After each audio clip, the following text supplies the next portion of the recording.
Came from the West into here, so we didn't have any institute, we didn't have any gurus, we didn't have nobody like now. So there were those 5 people who were into the business at that time were looking out of the job is because they thought there was no future for DJs in India. So they were looking at other jobs to do. And that's when I came in, just by a coincidence. And I thought that it's a brilliant form of art. DJing is an art. It's not just, somebody who just stands there and plays music. And then I learned it on my own. A few months of learning, I thought to myself that I should be definitely getting my lessons from an institute.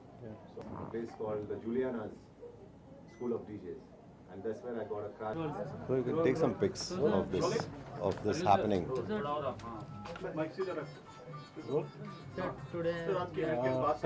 Sir क्या कहना चाहेंगे आज यहाँ पे आए बच्चों को आप सिखाने के लिए? नया मौका भी है, दस्तूर भी है, बच्चे भी कुछ सीखना चाहते हैं। वेल मेरी खुशनसीबी है कि मुझे यहाँ पर बुलाया गया और मैं चाहूँगा कि ऐसे और ओकेजन्स हों जहाँ पर और भी लोगों को जो एक्सपीरियंस लोग हैं इस पर्टिकुलर फील्ड में, डीजेइंग के फील्ड में, उनको बुलाया जाए। इन सब को बहुत इस चीज़ की ज़रूरत है कि यहाँ पर कोई गुरु नहीं है, बहुत कम लोग हैं, गिनती के कम से कम 6 या 7 या 8 लोग होंगे सारे हिंदुस्तान में जो इस प्रोफेशन का जो झंडा है उसको लहरा रहे हैं। बहुत कम रोल मॉडल्स हैं इंडिया के पास, बहुत कम है। तो ये बहुत ज़रूरी है जो ये कर रहे हैं लाइव वायर, जो कदम उठाया है, ये बहुत ही ज़रूरी था और बहुत अच्छी बात है। मुझे बहुत खुशी हुई कि मुझे इन सारे लोगों के साथ में इंटरेक्ट करने का एक मौका मिला, एक चांस मिला है और मैं चाहूँगा कि मैं और ऐसे अटेंड कर सकूँ ऐसे प्रोग्राम्स और ऐसे क्लासेस जिसमें कि मैं मुझसे कुछ कोई और सीख सके। तो मेरे लिए बहुत बड़ी बात है कि मैं किसी और को कुछ सिखाऊं जो मैं जब इनकी उम्र का था या इनके स्टेज पे था, जो मुझे सीखने को नहीं मिला। तो मुझे इंडिया के बाहर जाना पड़ा और बहुत मुसीबतों से, बहुत स्ट्रगल करके मैं पहुंचा हूं जहां आज या मैं खड़ा हूं। सर डीजे की अगर बात करें, कितनी मार्केट है बॉलीवुड में या फिर इंडिया में, क्या कहना चाहेंगे? मार्केट मतलब प्लेटफॉर्म कितना बड़ा है डीजे का? फिलहाल जो ये प्लेटफॉर्म है बहुत ही छोटा सा है, बहुत कम है। रिकग्निशन एक डीजे को इतनी नहीं मिली है जितनी कि मिलनी चाहिए। बिकॉज़ मुझे ये मेरा एक एक्सपीरियंस है कि एक डीजे जो होता है वो हमारी जो संस्कृति, हमारी जो म्यूज़िक है, हिंदुस्तानी म्यूज़िक, उसको प्रमोट करता है सारे दुनिया में। मैं एज अ डीजे अकबर समी पूरी दुनिया घूमता हूँ और हमारी जो म्यूज़िक है उसको प्रमोट करता हूँ। हमारी फिल्मी म्यूज़िक, हमारी जो धार्मिक म्यूज़िक है उसको प्रमोट करता हूँ वहाँ पर।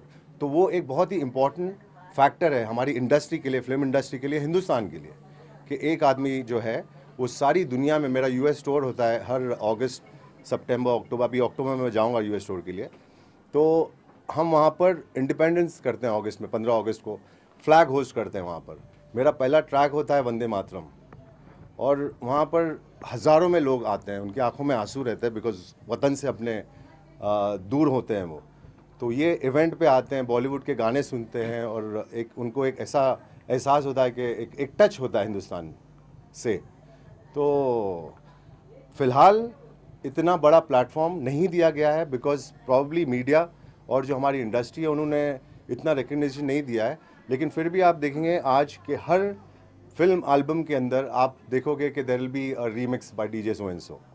तो है ज़रूर, लेकिन उसको इम्पोर्टेंस और फोर फ्रंट पे नहीं ले आया। और मैं चाहूँगा कि ये बात हो। आपका जो सवाल था बहुत ही प्यारा सवाल है और इसको इम्पोर्टेंस बहुत ज़रूरी है मिलना इन सब के लिए, इन सब के फ्यूचर के लिए। अकबर समी की बात करें इंडिया तो से अगर बाहर से कोई डीजे आता है, उसके होर्डिंग लगते हैं बड़े इंडिया में, 2-6 महीना पहले उसके बुकिंग चालू हो जाती है, करोड़ों अरबों रुपए यहाँ से ले जाया जाता है बाहर। जी, ये चीज़ अपना जब इंडियन बाहर जाता है जी, तो ये चीज़ें उनको नहीं मिलती। जी, इसके बारे में क्या कहना चाहेंगे? मेरे ख्याल से हमारे देश में अब इस वक्त फ़िलहाल ऐसा टैलेंट है जो लोग बाहर से आकर यहाँ पर परफॉर्म करते हैं उनसे बेटर कर सके। और ये मैं बहुत जी मिलता नहीं इतना यहाँ मिलता नहीं है बिकॉज फिर हम आपकी जो पहला सवाल था उस पर चले जाएंगे कि उनको प्लेटफॉर्म इतना नहीं दिया गया, मीडिया ने उनको इतना इम्पोर्टेंस नहीं दिया। हम फोर फ्रंट में नहीं हैं डीजेइंग इंडस्ट्री के अंदर। बट सर मीडिया सिर्फ प्रमोट करती है, वो प्लेटफॉर्म देना तो किसी और इंडस्ट्री है ना, इंडस्ट्री भी है, मीडिया भी है। मैं सिर्फ मीडिया को नहीं बोल रहा हूँ सर, हर जो इसका रिस्पॉन्सिबल इंसान है, जो इंडस्ट्री हमारी म्यूज़िक इंडस्ट्री है, उनको भी मैं कहूँगा कि प्लीज़ आप अगर उनको अपने एल्बम के अंदर उनके गाने डाल रहे हो और उनका नाम दे रहे हो, तो उनको थोड़ा सा और इम्पोर्टेंस दे दीजिए ना, उनको फोर फ्रंट में लाइए। सिर्फ लिखने से एक छोटा सा remix by so and so DJ, वो एक कंप्लीशन नहीं होता। एक DJ is an art form, like I said before, and it's very important in our country that we must promote this particular art form, is because we are talking to the world today and it's a very big thing for India. Akbar समी की बात करें तो बहुत दिनों से खामोश है। वो कहा जाता है कि यूं ही हम जरा खामोश क्या हो गए, लोगों ने फसाने बना। खामोश इस वजह से हो गया था क्योंकि जब मैंने शुरुआत की थी मेरे करियर की, और मेरे जो एल्बम, जो मेरा एक ड्रीम था जलवा, उसको रिलीज़ करने के लिए, तो म्यूज़िक इंडस्ट्री को उस वक्त समझ में नहीं आया। तो हम हमेशा इन चीज़ों में, जैसे कि मैंने पहले कहा, फॉलोअर्स हुए हैं।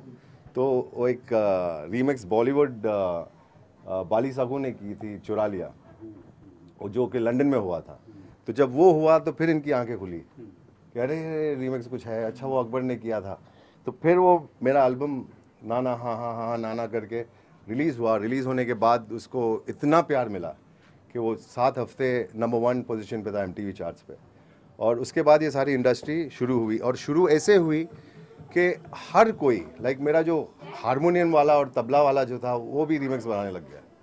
तो इस वजह से मैं थोड़ा सा पीछे हट गया, क्योंकि लोग जो इस फॉर्म को नहीं जानते वो इस चीज़ को कर रहे थे। और वो करते करते उन्होंने क्या किया कि अच्छा ट्रैक ठीक नहीं है तो एक काम करते हैं, वीडियो बनाते हैं नंगी लड़कियों को लेकर साथ में, तो एटलीस्ट वहाँ पे ध्यान जाएगा तो शायद वो ट्रैक हिट हो जाए। ये होने लगा, तो उस वजह से मैं थोड़ा सा पीछे हट गया, लेकिन अभी मैं आ रहा हूँ फिर से। म्यूजिक की अगर बात करें जी, एक बड़ी बड़ी कंपनियां हैं इंडिया में, किसी का नाम नहीं लेना चाहेंगे, म्यूजिक कंपनियां, वो कितना मुश्किल है उनके गाने वाने बजाना, या फिर उनको हर ट्रैक पे कुछ बात होती है तो उनको डीजे को पता लगा आपने क्यों परफॉर्म किया इसके ऊपर, गाने के ऊपर कितनी बंदिश है उसके लिए। कुछ नहीं मैं आपके सवाल नहीं जो समझा। गाने हैं जी, कॉपीराइट जो, उसके बारे में क्या कहना चाहेंगे आप? कॉपीराइट्स, मतलब कोई डीजे कोई सॉन्ग को रिमिक्स करता है जब, तो कॉपीराइट इश्यूज नहीं होते? नहीं होते हैं ना, क्यों नहीं है। हाँ, तो हम राइट्स लेते हैं ना, रॉयल्टी देते हैं, राइट्स लेते हैं उसका। हाँ वैसे ही है। बट यूट्यूब पे बहुत होता है कि कोई भी सॉन्ग्स को रिमिक्स कर दिया जाता है किसी डीजे के द्वारा, तो कॉपीराइट नहीं अभी जो लोग कर रहे हैं वो अपने आप को सेल्फ प्रमोट करने के लिए, फॉर एग्जांपल डीजे बख्तियार है तो उसने अपना एक टैग लगा दिया उसके ऊपर, वो अनऑफिशियल है, वो ऑफिशियल नहीं है। It's not for sale, it's just.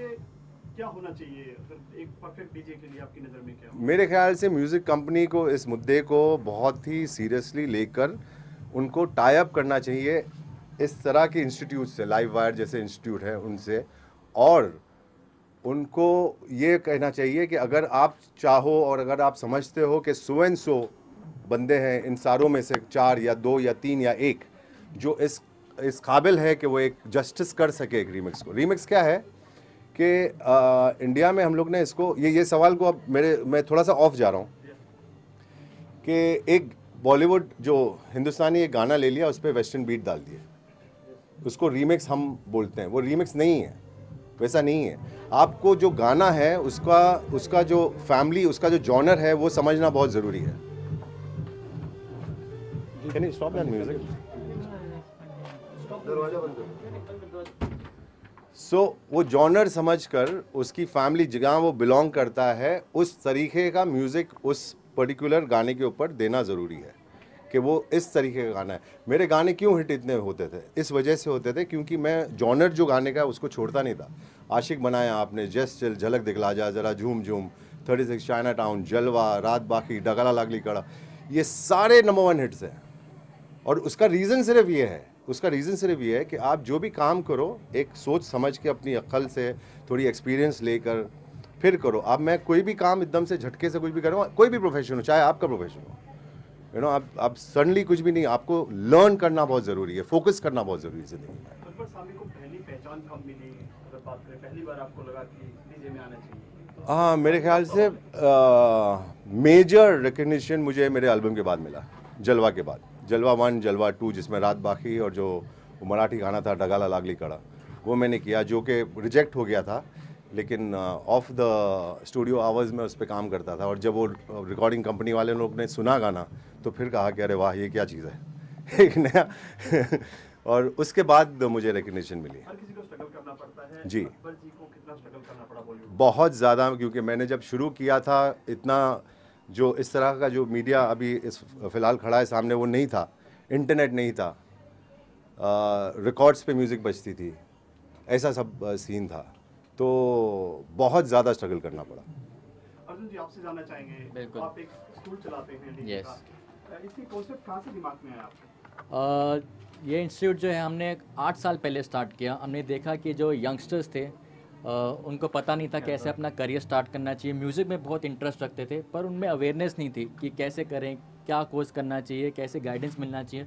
तो हमने बहुत अच्छे ट्रेनर्स लेके आए, सर आज जैसे आए हैं वैसे और भी बहुत अच्छे अच्छे ट्रेनर्स यहाँ पे आए, स्टूडेंट्स को उन्होंने गाइड किया और आज हमारे स्टूडेंट्स जो हैं हर जगह पे परफॉर्म कर रहे हैं। और अभी हाल ही में हमने बाकी सारी सिटीज़ में भी अपने ब्रांचेस खोले हैं, मुंबई, पुणे, अहमदाबाद, दिल्ली, बेंगलोर, कोलकाता, सभी जगह पे ब्रांचेस खोले हैं। और सर को मैं थैंक यू बोलना चाहूँगा कि आज वो यहाँ पे आए और सब स्टूडेंट्स को इनकरेज करें। Thank you so much sir. It's my pleasure to be here at Live Wires today, and I would definitely be coming often. Thank you so much sir. And very big hand. yes, and I want you guys to learn good, learn more, concentrate, and make sure that most of you get to where you want, where you supposed to go. So it's a pleasure being here. Thank you. Thank you all you people for supporting this. Without you, we can't go anywhere. So it's I'm very thankful to all of you for having us talk at Live Wires and being here and giving us your time and asking me these kind of questions. And I'm very pleased and thank you very much. Thank you.